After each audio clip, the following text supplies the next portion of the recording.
할렐루야. 속사람의 이제 강의 두 번째 시간인데요. 오늘 주제는 영적 성장의 세 가지 주요한 단계입니다. 영적 성장의 세 가지 주요한 단계. 여러분 이제 강의가 진행되는 동안 이렇게 띄워놓은 도표를 좀 참고하시면 되겠습니다. 자, 하나님께서 천지를 창조하실 때 참고하신 어떤 원형이 혹시 있을까요? 예. 우리는 흔히 하나님께서 무에서 천지를 창조하셨기 때문에 그야말로 이 세상은 아무것도 없는 상태에서 갑자기 생겨났다고 생각하는 경향이 있죠. 이 말은 절반만 맞고 절반은 틀린 말입니다. 천지를 구성하는 모든 물질들이 무에서 창조되어 나타났다고 하는 말은 맞는 말입니다. 그러나 그것의 원형이 되는 어떤 것이 없이 천지 만물이 갑자기 나타났다고 하는 말은 틀린 말입니다. 하나님께서는요, 당신이 왕으로 다스리시는 하늘나라를 모형으로 삼아서, 그것을 원형으로 삼아서 이 땅을 창조하셨기 때문에 이 땅은 하늘의 것들의 모형과 그림자라고 불리고 있습니다. 그래서 히브리서 8장 5절 상반절을 보면요, 그들이 섬기는 것은 하늘에 있는 것의 모형과 그림자라 그렇게 표현하였습니다. 그러니까 요약해서 말하자면 이 땅은 물질적인 관점에서 보면 없는 데서 갑자기 생겨난 게 맞아요. 그러나 그 원형이 되는 것은 있었다는 거죠. 하나님이 계신 그 하늘나라, 그것을 기본으로 하여서, 그것을 기초로 하여서 이제 이 땅이 생겨났다는 것입니다. 그러므로 하늘에 있는 것들이 더 완벽하고 완전한 것이고 이 땅의 것들은 그림자와 모형이다. 이렇게 표현할 수 있죠. 우리가 이렇게 말하면 우리가 너무나 리얼하게 생생하게 현실로 느끼고 있는 이 땅의 것들이 어떻게 그림자와 모형에 지나지 않을 수 있느냐 생각하는데요. 그렇지 않습니다. 천국 가보면 더욱더 생생하고 더욱더 확실하고 더욱더 뚜렷할 것이기 때문에 이 땅은 그림자와 모형이죠. 이것은 어린아이가 이제 모형으로 만든 멋진 것을 두고 빌딩 같은 거 있잖아요. 자동차나 진짜 멋있다 이렇게 생각하겠지만 실제 자동차와 빌딩을 가보면 입이 딱 벌어지는 것과 같은 의미겠죠. 그래서 우리는 아직까지 이 땅에 살기 때문에 그 하늘의 원형이 어떤지를 잘 모릅니다. 그러나 성경 말씀을 통해서 그것이 얼마나 아름답고 더 뚜렷할 것인가 하는 것은 짐작해 볼 수 있겠죠. 자, 같은 맥락에서 하늘에 속한 신비의 존재인 속사람이 언제 어떻게 성장하는지는 우리 눈에 보이지는 않지만 우리는요, 심리학적인 관점에서 인간이 이 땅의 물질인 인간이 육신을 가진 인간이 성장하는 주요한 단계와 또 그 단계에서 이렇게 인간이 행해야 하는 그런 과제를 통해서 속사람의 성장 방식 역시 상당한 깊이까지 유추해 볼 수 있습니다. 그걸 보면서 인간이 발달하는 과정을 보면서 우리 속사람도 눈에는 보이진 않지만 바로 이런 과정을 통해서 성장하고 발달할 것이다 라고 유추할 수 있다는 거죠. 하나님께서 이 땅을 그렇게 지으셨기 때문에 그렇습니다. 자, 그러면 인간의 성장 발달 단계를 살펴보면요, 심리학적 관점에서 보면 다음과 같은 세 가지로 구분이 될 수 있어요. 첫째는요, 영유아기 및 아동기예요. 영유아기는 뭐 태어나자마자 얼마 안 됐을 때고요. 아동기는 뭐 우리가 보통 초등학교 6학년까지를 보죠. 이게 이제 연결해서 영유아기 및 아동기. 이때 이 기간을 봅니다. 이걸 하나로 뭉쳤어요. 어린 시절이다 이 말이죠. 한마디로. 이때는 주요한 과제는 영양을 섭취해야 하고 성장해야 하는 것입니다. 자, 그 다음 두 번째 단계는요, 청소년기입니다. 여기에는 또 청년기까지도 약간 포함시킬 수 있겠죠. 이때 주요한 과제는 학습하는 거예요. 뭐 여러 가지를 배워가는 거죠. 학문을 배우고요. 자기에 대해서 배우고, 인간관계도 배우고, 모든 것을 다 배워가는 과정입니다. 그리고 이제 세 번째 단계는 성인기, 혹은 부모 세대 이렇게 표현하고 있습니다. 이때는 주요한 과제는 책임을 지는 겁니다. 이 성인이 되어서 여러 가지 책임을 맡아서 이제 이 사회생활을 하게 되는 거죠. 가정을 이루면 또 책임이 따르죠. 직장을 얻게 되면 책임이 따르죠. 사회에 대한 책임이 있죠. 국가에 대한 책임이 있죠. 이렇게 책임을 지는 시대가 바로 성인기 혹은 부모 세대입니다. 다시 요약해드리면 영유아기 아동기가 있고요. 그 다음에 청소년기가, 청년기가 오고요. 그 다음에 성인기 부모 세대가 있습니다. 자, 현대 심리학에서는요, 영유아기 혹은 아동기는 사랑과 보살핌을 받으며 충분한 영양 공급을 받는 시기라고 말합니다. 여러분, 저를 보시면 제가 한국 성인 남성의 평균 신장에 비하면 한참 좀 못 미치는 키를 가지고 있지요. 예. 그런데 이제 제가 돌아가신 저희 아버님을 보거나 또 지금 한국에 살고 계신 저희 형이나 동생을 보니까 저보다 훨씬 커서 한국 성인 남성의 평균 정도는 됩니다. 자, 이걸로 보아서 뭘 짐작할 수 있나요? 저 역시 키가 더 클 수도 있었다는 것을 짐작할 수 있겠죠. 그런데 어쩌다가 키가 자라지 못했을까요? 저는 그 이유를 잘 모르겠습니다. 근데 어머니 말씀으로는요, 제가 형과 연년생으로 태어나서 그때 이제 온 국민이 뭐 다 가난한 시절이어서 우유도 없고 그냥 모유로 그냥 이렇게 커야 하는데 그 시절에 이제 저희 형이 또 아직까지 젖을 다 떼지 않은 상황이었기 때문에 저에게 충분히 젖을 먹이지 못해서 그랬다. 이렇게 늘 미안해 하시는 말씀을 들었습니다. 그래서 그 결과 저는 성장이 아마 지체된 그런 경우가 되겠죠. 자, 육신의 경우가 이런 것을 보면요. 우리는 영적인 영양 공급이 잘 되지 않을 경우 속사람 역시 성장이 지체될 수 있다는 것을 짐작할 수 있어요. 그리고 안타깝게도 그와 같은 일들이 오늘날 그리스도인들 사이에 너무나 자주 일어나는 것입니다.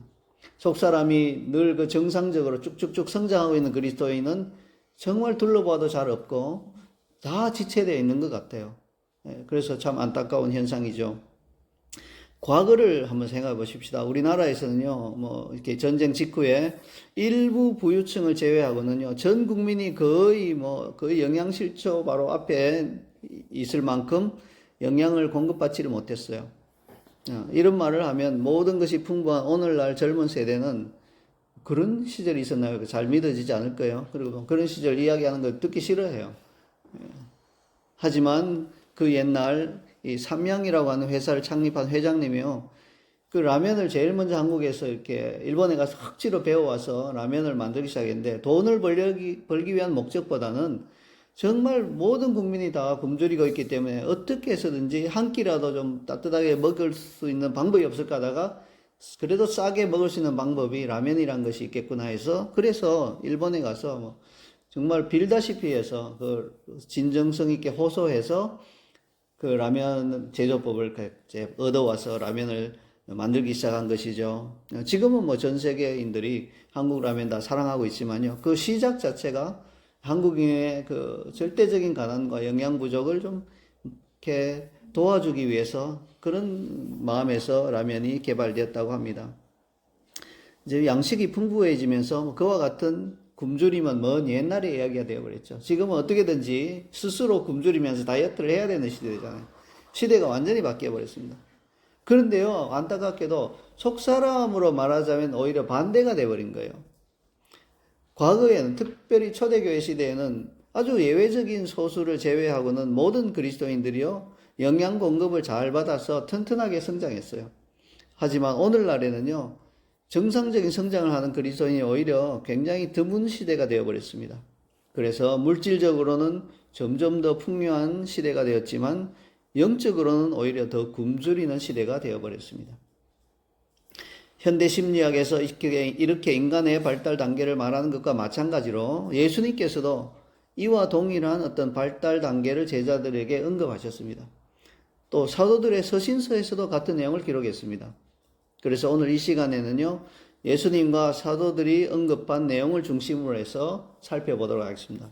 뭐 현대 심리학에만 이렇고 예수님과 사도들은 전혀 그런 거를 언급하지 않았다면 우리가 속 사람의 성장은 뭐 다르게 일어나나 보다 생각할 수 있지만 예수님과 사도들 역시 동일하게 그런 단계들을 나누어서 이렇게 말씀하셨다면 속 사람의 성장도 그와 같은 단계들을 거치겠구나 하는 것을 우리가 알 수 있죠. 그래서 오늘 이 시간에는 그 내용들을 중심으로 살펴보도록 하겠다는 말입니다.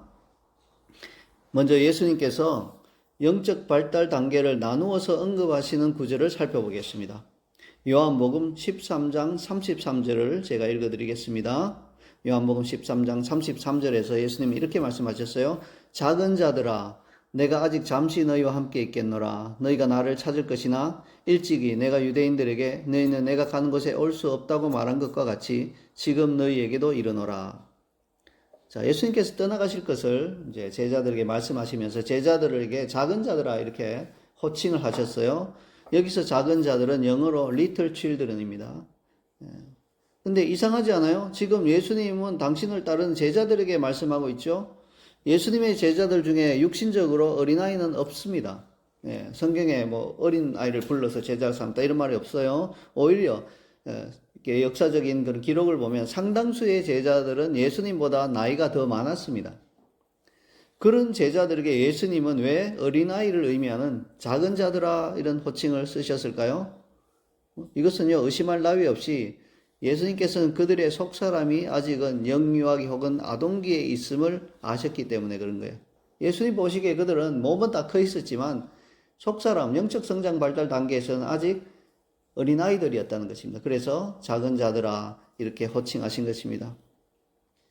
예수님께서 이 말씀을 하실 당시에 제자들은 여전히 예수님의 사랑과 보살핌을 받으며 영양 공급을 받는 단계에 머물러 있었습니다. 그래서 예수님은 그들을 향하여 작은 자들아 그렇게 부르신 것입니다. 자, 그런가 하면 요한복음 21장 18절을 보면 예수님께서는 베드로와 대화하시면서 젊어서는 이라고 하는 용어와 또 늙어서는 이라고 하는 용어를 연이어서 사용하는 걸 볼 수 있어요. 늙어서는이 먼저 나오고 있지만요. 뭐 순서는 상관이 없습니다. 해당 구절을 읽어보겠습니다. 요한복음 21장 18절입니다. 제가 읽겠습니다. 내가 진실로 진실로 내게 이르노니 내가 젊어서는 스스로 띠뛰고 원하는 곳으로 다녔거니와 늙어서는 내 팔을 벌리리니 남이 내게 띠띠우고 원하지 아니하는 곳으로 데려가리라. 지금 이 상황은 어떤 상황입니까? 예수님께서 부활하신 이후에 디베랴 바닷가에서 시몬 베드로를 만나셔서 그에게 다시 한번 사명을 이렇게 주시는 그러한 장면이지요. 그리고 또 그의 장래에 관해서 예언의 말씀을 하시는 장면이에요. 자, 그때는 언제인가요? 예수님께서 공생의 3년 반 동안 베드로와 제자들에게 당신이 베푸셔야 했던 모든 가르침을 다 베푸신 이유입니다. 그래서 베드로는 교육과 배움의 단계의 거의 끝무렵에 와 있었습니다. 이런 베드로를 향해서 예수님은 네가 지금 젊어서는 이렇게 표현하고 있죠. 젊어서는 이라는 용어를 사용하십니다. 자, 이 단어는 영어로는요, 영스터라고 하여서 청소년을 의미합니다. 이것 역시 좀 이상하지 않나요? 베드로는 지금 육신적으로 청소년은 아니에요. 예, 베드로가 어쩌면 예수님보다 나이가 더 많았을 수도 있어요. 뭐 이미 결혼한 상황이었고요. 예, 아내가 있고 장모가 있는 상황이었죠. 자, 그렇다면 이것 역시 예수님께서 베드로의 영적 성장 단계에 관해서 언급하신 것이 분명합니다. 여기서 예수님 말씀의 핵심은 이렇습니다. 지금 베드로는 영적으로는 청소년기에 있지만 장차 영적으로 성인기가 되면 예수님의 사도이자 영적 아버지로서 삶에 직면하면서 하나님 나라의 책임을 지는 단계에 이르게 될 것이라는 말씀이에요. 베드로에게 있어서 하나님 나라의 책임을 지는 그 구체적인 단계는 바로 남이 베드로에게 띠를 띄우고 원하지 않는 곳으로 데려간 것, 즉 순교의 죽음을 죽을 것이라는 그 굉장히 막중한 책임을 말씀하신 거예요. 지금은 안 된다는 거예요. 그러나 늙어서는 성인기가 되면 그 일이 베드로에게 일어날 것이라고 말씀하고 있습니다. 베드로가 그것을 감당할 수 있을 것이라고 예언의 말씀을 주시는 것입니다. 자, 그러므로 늙어서는 이라고 하는 용어 역시 단순히 육신이 나이가 들면 그렇게 될 것이다 라는 말씀이 아니라 영적으로 성장하여서 성인기가 되면 그렇게 될 것이라는 말씀이 분명합니다. 우리가 육신적인 나이와 관련해서 늙어서는 이라는 우리말 어감이나 이에 해당되는 영어 단어인 old라고 하면 뭔가 부정적인 느낌이 들지요. 그래서 제가 어떤 약간 연세가 있는 미국 사람에게 그냥 이렇게 나이를 물으면 사실 실례인데 제가 영어 배우는 초기에는 그거 몰랐어요. 그냥 한국은 그냥 막 묻잖아요. 몇 살이세요? 하고 막 물으니까 나도 그걸 그냥 영어로 옮겨서 How old are you? 이렇게 물은 거예요. 사실 그게 좀 실례되는 질문이죠. 근데 이제 이분이 딱 정색을 하면서 I'm not going to tell you how young I am 이렇게 네. 올드라는 말 자체를 안 쓰시는 거예요. 난 너에게 내가 얼마나 젊은지 말 안 해주겠다 이렇게 딱 정색을 하신 거예요. 그때 저는 깜짝 깨달았어요. 아, 이게 이제 이런 나이를 묻고 하는 건 실례구나. 그리고 올드라고 하는 단어 자체를 이분들은 굉장히 싫어하시는구나. 그걸 깨달았어요. 우리도 그렇잖아요. 뭐 늙었다 이렇게 표현하면 굉장히 신뢰가 되잖아요. 그게 부정적인 의미가 굉장히 강합니다. 그러나 성경에서 나오는 이 늙어서는, 늙으니 이런 영적인 면에서 지칭할 때는요, 이게 속사람의 나이가 완전히 성숙한 것을 가리키는 매우 긍정적인 의미입니다.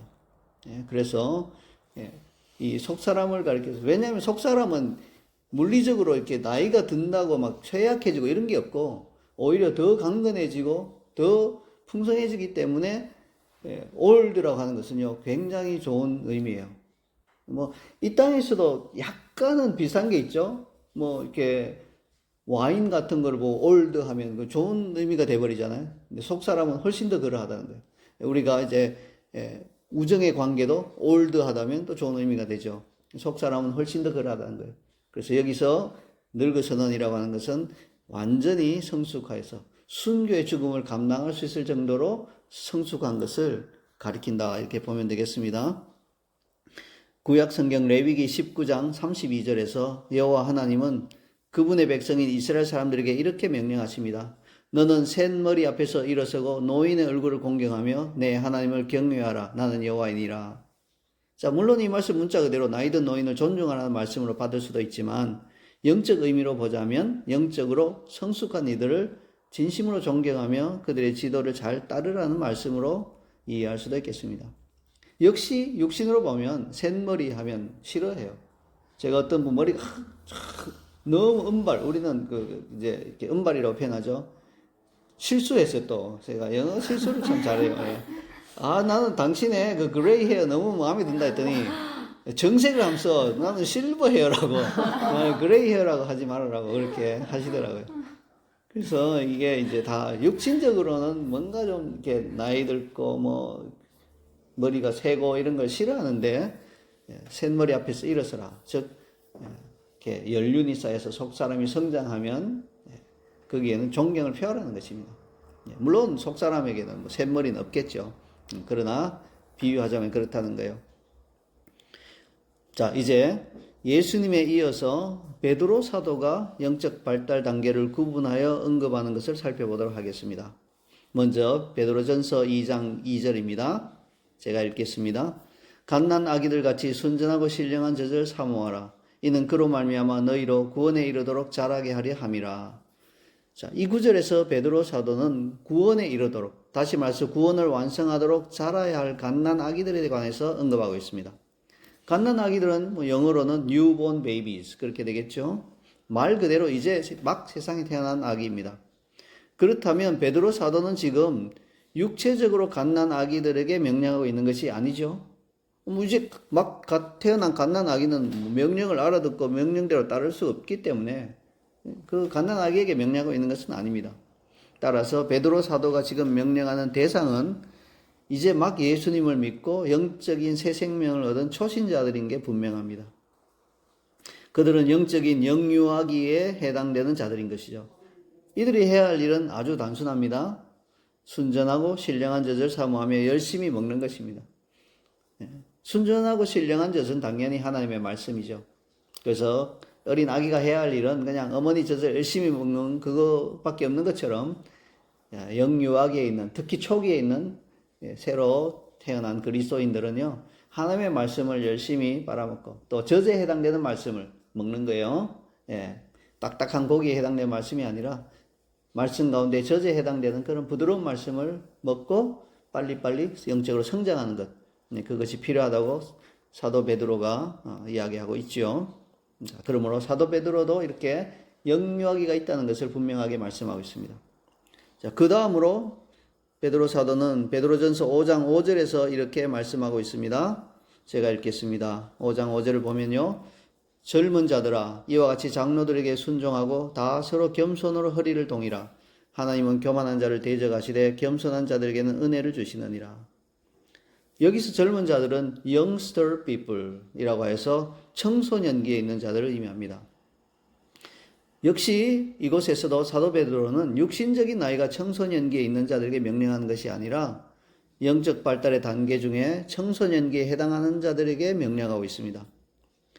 영적 청소년기의 특징 중 하나가 자만하기 쉽다는 거예요. 뭔가 좀 아니까, 뭔가 좀 아이들과 같은 그런 것을 벗어났기 때문에 할 수 있다 이런 생각을 많이 가지게 되어요. 그러다 보면 자만하기 쉬워지는 거예요.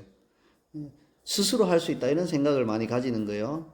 그래서 이런 자들에게 베드로는 장로들, 즉 영적인 성숙기에 있는 영적인 아버지들에게 순종하고 또 서로에 관해서는 겸손으로 허리를 동이라고 권면하고 있습니다.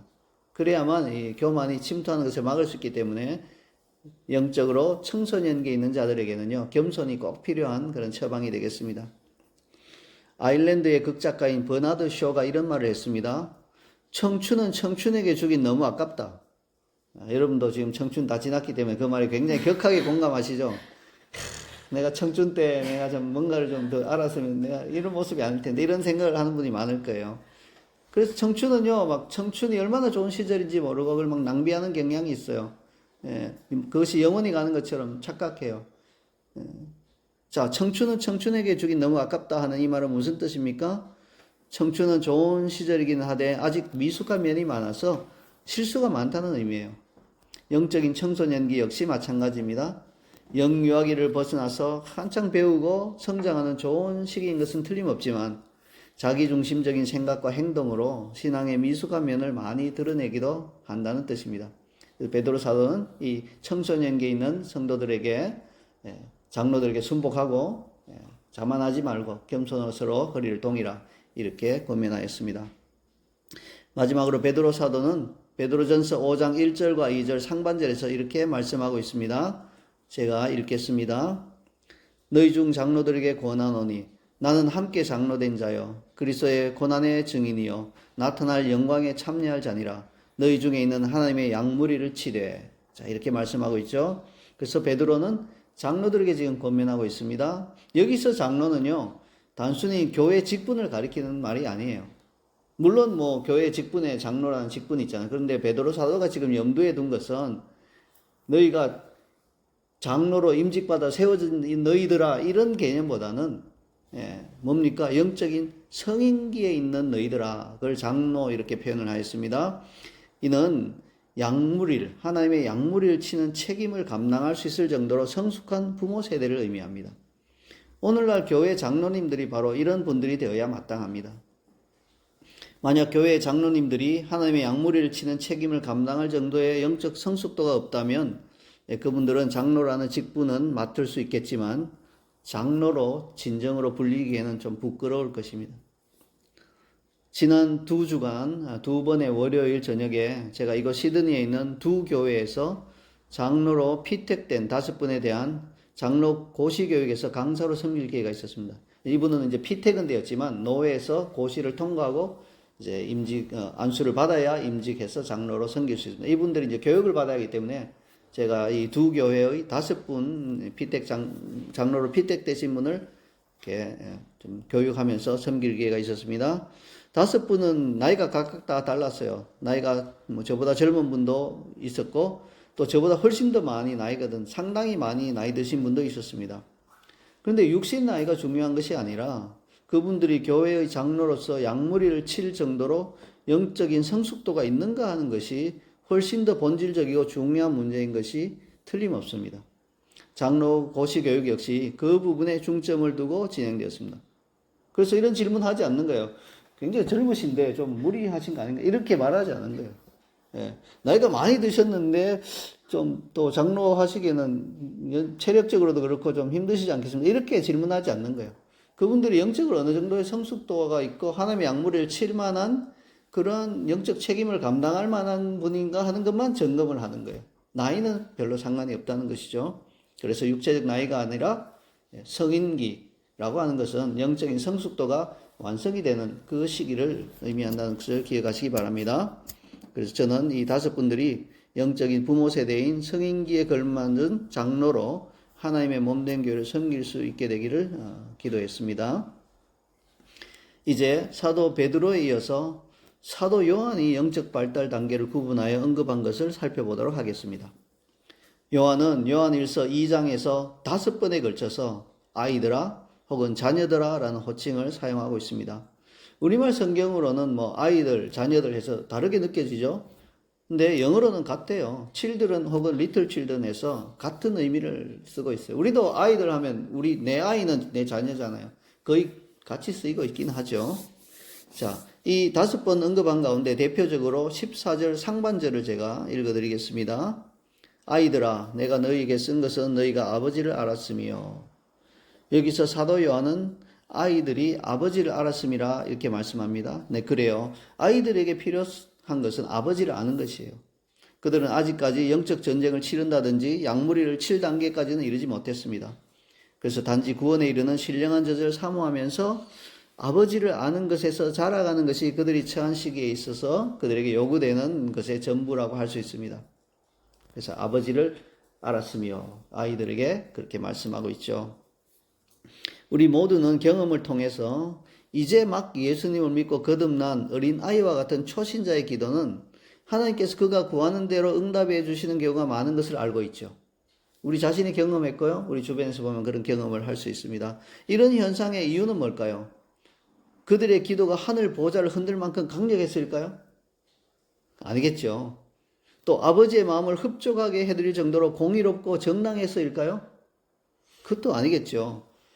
그 이유는요, 다만 선하고 자비로우신 하나님 아버지께, 하늘 아버지께서 영적으로 이제 막 태어난 아이들이 자신들의 한 기도에 대한 즉각적인 응답이 없으면 실망하고 또 아버지를 알아가는 일에 흥미를 잃어버릴까 하여서, 그래서 그 기도가 비록 혼의 욕심이 섞인 이기적인 기도를 하더라도 기꺼이 응답해 주시는 것입니다. 기도의 내용은요, 영적 성장이 이루어질수록 점점 더 바뀌어 갈 것이니 아이들의 단계에서는 그의 기도에 대하여 노라고 하심으로써 그를 훈련시킬 단계는 아니기 때문에 대부분은 그들이 구하는 대로 이제 이루어지는 거예요. 우리가 뭐 그걸 이제 어린아이들은 그걸 모르고 착각해서 막 내가 기도하면 다 이루어진대 뭐 10년 뭐 신앙생활 하셨다는 뭐 집사님 기도에 잘 안 이루어지죠. 이렇게 하면 이제 그는 아이인 거죠, 아이. 아무것도 모르는 아이예요. 이미 다 훈련을 받고 이제는 정말 응답될 기도만 이렇게 기도하고 하는 이런 영적 성장 단계까지 자라나야 한다는 것을 잘 모르는 거예요. 그게 평생 갈 줄 알고 있어요. 그죠? 예. 자기만 특별하고 예외적이고, 그죠? 내가 기도하면 하나님 착착 이루어주신 거 평생 갈 줄을 생각하고, 예. 그게 바로 영적 어린 아이들의 생각의 수준인 것입니다. 자. 근데요, 이 갓난아기 시기가 지나면요, 여전히 어린아이 단계에 있더라도 조금씩 이제 올바른 기도를 하는 방법을 가르치기 시작하시죠. 그래서 응답이 안 되기 시작하고 그래요. 이것이 바로 영적 어린아이를 다루시는 하나님의 방식인 것입니다. 자, 그 다음으로 요한일서 2장 13절과 14절에서 청년들아 라는 말과 또 아비들아 라는 말을 연이어서 사용합니다.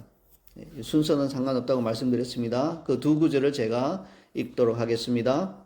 아비들아 내가 너희에게 쓰는 것은 너희가 태초부터 계신 이를 알았으며 청년들아 내가 너희에게 쓰는 것은 너희가 악한 자를 이기었음이라. 아이들아 내가 너희에게 쓴 것은 너희가 아버지를 알았으며 아비들아 내가 너희에게 쓴 것은 너희가 태초부터 계신 이를 알았으며 청년들아 내가 너희에게 쓴 것은 너희가 강하고 하나님의 말씀이 너희 안에 거하시며 너희가 흉악한 자를 이기었음이라. 자, 이 구절에서 사도 요한이 사용한 청년들아 라고 하는 호칭은 영어로 youngman입니다. 이것은 청소년기는 약간 벗어난 젊은 청년을 가리키죠. 아직까지는 성인기까지는 들어가지 못한 그런 시대를 이야기하고 있습니다.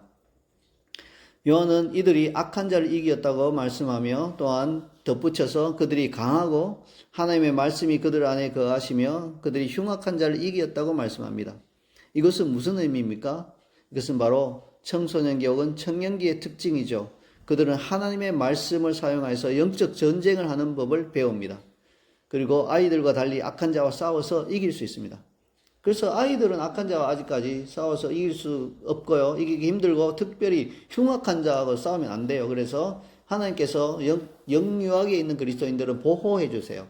흉악한 자가 공격하지 못하도록 보호해 주세요. 그러나 청소년기, 특별히 청년기쯤 되면 이제 말씀을 사용해서 싸울 수 있도록 이제 훈련을 시키는 단계예요. 그래서 악한 자를 이기기도 하고요. 흉악한 자를 이기기도 하게 합니다. 물론 성인기에는 이미 그 단계를 다 거쳤죠. 근데 이제 청년기에 그 일이 시작되고 하기 때문에 이걸 강조해서 말씀하신 것입니다. 그래서 청년들은 악한 자, 흉악한 자를 이기는 그러한 강한 단계에 와 있다는 것입니다. 어린 아이보다 강하다는 말이에요. 성인보다 강하다는 말은 아니에요. 착각하면 안 돼요. 예. 자, 그런 다음 요한은 아비드라라는 호칭을 사용합니다. 이들은 영어로 fathers라고 하여 성인기에 있는 부모 세대를 의미합니다. 요한에 따르면 이 아비들, 이들은 태초부터 계신 이를 알았다고 합니다. 그럼 이런 의문이 떠오르죠. 아이들이 아버지를 아는 것과 아비들이 태초부터 계신 이를 아는 것에는 차이가 있나요? 어차피 아버지께서 태초부터 계시니 똑같은 분 아니신가요? 이렇게 질문할 수 있겠죠. 자, 이 질문에 대하여 답하기 위해서 우리는요, 일상생활에서 어린 자녀가 자신의 아버지를 어떤 식으로 아는지를 생각해 보면 돼요. 어린 자녀는 자신의 아버지를 단지 아버지로만 알고 있어요. 뭐 아버지가 사회에 나가서 무슨 일을 하시는지 잘 몰라도 상관없어요. 그냥 아버지로만 알아요. 아버지가 구체적으로 어떤 일을 하시는지 뭐 그런 것을 깊이 알지 못해도 괜찮아요. 그저 자신을 돌봐주고 사랑해 주시는 아버지로 아는 것으로 충분해요. 많은 어린 자녀들이 아버지와의 관계를 이렇게 시작하죠. 그러다가 그들이 점점 성장해서 가정을 꾸리고 자녀를 갖고 사회생활을 하면서 자신들의 아버지에 관해서 더 깊이 알게 되죠. 그리고 아버지가 그 사회에 어떤 분이셨는지 다양한 방식으로 알게 되면서 때로는 아버지를 더 이해하게 되고요. 그런 아버지를 더 깊이 존경할 수 있게 되는 것입니다. 예를 들어서 일제시대에 독립운동을 하는 아버지를 둔 자녀가 있다고 칩시다. 자녀는 뭐 어린 시절 아버지에 대한 추억이 별로 없을 수 있겠죠. 몇 달에 한 번 집에 와서 막 쫓기듯이 와서 막 안아주고 선물 주고 하루 이틀 이렇게 머물다가 떠나간 그런 기억밖에 없습니다. 그래도 그분을 자신을 사랑해 주신 아버지로 알고 성장합니다. 그러다가 성인이 된 후에 아버지께서 감당하셔야만 했던 커다란 짐인 독립운동에 관해 알게 되고요. 아버지의 행적을 알아가면서 아버지를 존경하기 시작하게 됩니다. 그리고 아버지와의 관계도 더 깊어지고 더 애틋해집니다. 요한이 말한 태초부터 계신 이를 알았다라고 하는 표현이 바로 그와 같은 의미입니다. 영적으로 아직 어린 자녀들은 하나님 아버지를 단순히 사랑과 보살핌을 주는 영적 아버지로 알고 있습니다. 그러나 그들이 성장하여 성인기에 접어들면 부모 세대가 되면 하나님 아버지를 태초부터 계신 이로 알게 됩니다. 무슨 의미입니까? 창조주이시며 심판주이시자 구원을 계획하고 완성하신 성부 하나님을 깊이 알게 된다는 의미입니다. 그래서 요한은요, 이들에게는 덧붙일 말이 필요 없어요. 청년 있는 그 젊은이들에게 대해서는 막 여러 가지 강하고 뭐 흉악한 자를 이기었고 다양한 말을 덧붙였는데 성인기에 접어든 이들에게는요 더 이상 덧붙일 말이 필요 없어요. 너희가 태초부터 계신 이를 알았음이라 이렇게 말하면 더 이상 할 말이 필요가 없는 거예요. 그 나머지는 알아서 다 잘한다는 의미죠. 아이들도 마찬가지죠. 아이들에게도 별로 덧붙일 말이 없어요. 아버지를 알았으며 이렇게 하면 뭐 그 이상은 뭐 뭘 해라 덧붙여도 소용이 없기 때문에 덧붙이지 않았고요. 뒤에 이제 아비들에 대해서는 덧붙일 필요가 없었기 때문에 덧붙이지 않은 거예요. 청년들은 좀 많이 이런저런 이야기를 했죠. 자, 이제 사도들 중 마지막으로 바울이 영적 발달 단계를 언급한 것을 살펴보도록 하겠습니다. 주요한 사도들, 예수님을 이어서 주요한 사도들, 베드로, 요한, 바울 전부 다 이 발달 단계에 맞추어서 어드레스하고 있는 것을 볼 수 있죠. 고린도전서 3장 1절과 13장 11절을 연이어서 읽어보겠습니다. 형제들아, 내가 신령한 자들을 대함과 같이 너에게 말할 수 없어서 육신에 속한 자, 곧 그리스도 안에서 어린아이들을 대함과 같이 하노라. 내가 어렸을 때는 말하는 것이 어린아이와 같고 깨닫는 것이 어린아이와 같고 생각하는 것이 어린아이와 같다가 장성한 사람이 되어서는 어린아이의 일을 버렸노라. 이 구절들에서 사도 바울은 그리스도 안에서 어린아이들은 곧 육신에 속한 자라고 표현하고 있습니다. 이것은 다시 말해서 영적으로 아직 영유아기 혹은 아동기에 속해 있으면 어쩔 수 없이 육신에 속해 살아가게 되어 있다는 말이에요. 영유아기가 있는 아이들이 막 성인처럼 살 수는 없다는 거예요. 육신에 속해서 아직 신령하지 못한 그러한 삶을 살 수밖에 없다고 말하고 있습니다. 그리고 놀랍게도 바울은요, 자기 역시 영유아기와 아동기를 거쳤다는 사실을 분명하게 말해주고 있죠. 내가 어렸을 때는 이렇게 표현하고 있잖아요. 위대한 사도 바울도 예수님을 믿은 후에 곧바로 성인기로 들어간 것은 아니라는 말이에요. 물론 사도 바울은 우리보다 훨씬 더 빨리 청소년기, 청년기 그리고 성인기로 진전해 나갔겠죠.